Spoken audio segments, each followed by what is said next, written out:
আসসালামু আলাইকুম গাইজ, আপনারা সবাই কেমন আছেন? আশা করি আল্লাহর রহমতে ভালো আছেন। আমিও আলহামদুলিল্লাহ আপনাদের দোয়ায় অনেক অনেক বেশি ভালো আছি। তো প্রতিদিনের মতো আবারও একটি নতুন ভিডিও নিয়ে আপনাদের মাঝে হাজির হয়েছি। তো আজকের ভিডিওতে থাকছে আলু তেলাপিয়া মাছ, সঙ্গে থাকবে টমেটো। তো আমি কিভাবে রান্না করি আপনারা দেখতে থাকুন, সঙ্গে থাকুন। প্রথমে একটি কড়াই আমি চুলের উপরে বসিয়ে দিয়েছি। কড়াইতে রান্না করার জন্য সয়াবিন তেল দিয়ে দিব।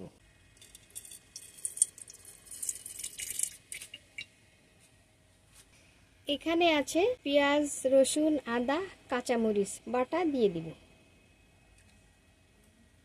এবার এক এক করে অন্য মশলাগুলো দিয়ে দিব। হলুদের গুঁড়া, জিরা গুঁড়া, স্বাদ মতো লবণ। ভালো করে মশলাগুলো নেড়ে চেড়ে কষিয়ে নেব।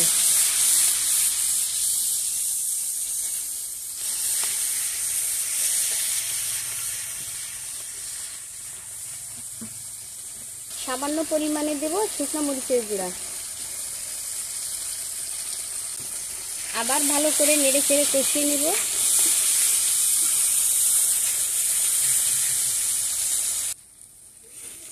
মশলাটা যাতে কড়াইতে লেগে না যায় সামান্য পরিমাণে একটু পানি দিয়ে দিব। পানি দিয়ে ভালো করে নেড়ে চেড়ে দেব।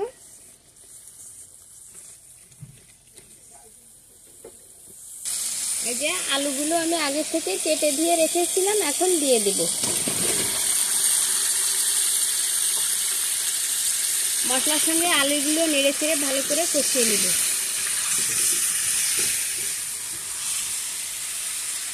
এখন এর সঙ্গে দুটো তেজপাতা দিয়ে দেব।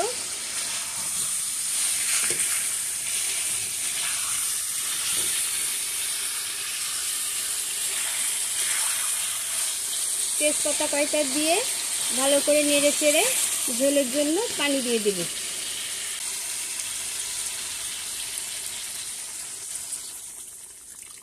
ঝোল আমি একটু বেশি রাখবো, এই জন্য একটু পানি পরিমাণে একটু বেশি দিলাম। এবার ঢাকনা দিয়ে 20 মিনিটের মতো রান্না করে নেব।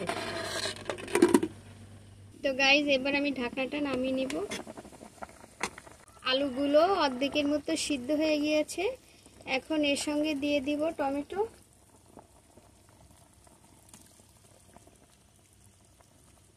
টমেটোগুলো দিয়ে আবার আমি 10 মিনিটের জন্য ঢাকনা দিয়ে ঢেকে দেব। 10 মিনিট পরে আমি ঢাকনাটা নামিয়ে নিলাম। ভালো করে একবার নেড়ে চেড়ে দেব। আলু টমেটো অনেকটাই সিদ্ধ হয়ে গিয়েছে। এবার আমি ভেজে রাখা মাছগুলো দিয়ে দেব। মাছগুলো আমি আগে থেকে ভেজে রেখেছিলাম, এখন দিয়ে দেব।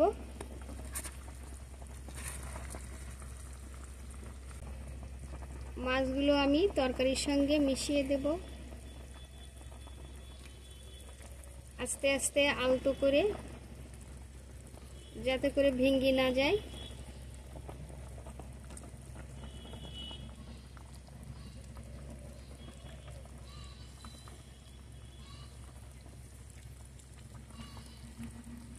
এভাবে আমি আর কিছুক্ষণ রান্না করে নেব গাইজ। তো গাইজ, হয়ে গিয়েছে আমার আলু টমেটো দিয়ে তেলাপিয়া মাছের তরকারি রান্না। এই যে দেখুন কত সুন্দর কালার এসেছে, কত সুন্দর লোভনীয় হয়েছে। এভাবে একবার আপনারা রান্না করে খেয়ে দেখবেন, খুব স্বাদ লাগবে। খুবই সুস্বাদু একটি রান্না। তো আমার এই ভিডিওটি যদি আপনাদের ভালো লেগে থাকে তাহলে লাইক, শেয়ার, কমেন্ট এবং সাবস্ক্রাইব করবেন। ফিরে আসবো নতুন কোনো ভিডিও নিয়ে। সেই পর্যন্ত আপনারা ভালো থাকুন, সুস্থ থাকুন। আল্লাহ হাফেজ।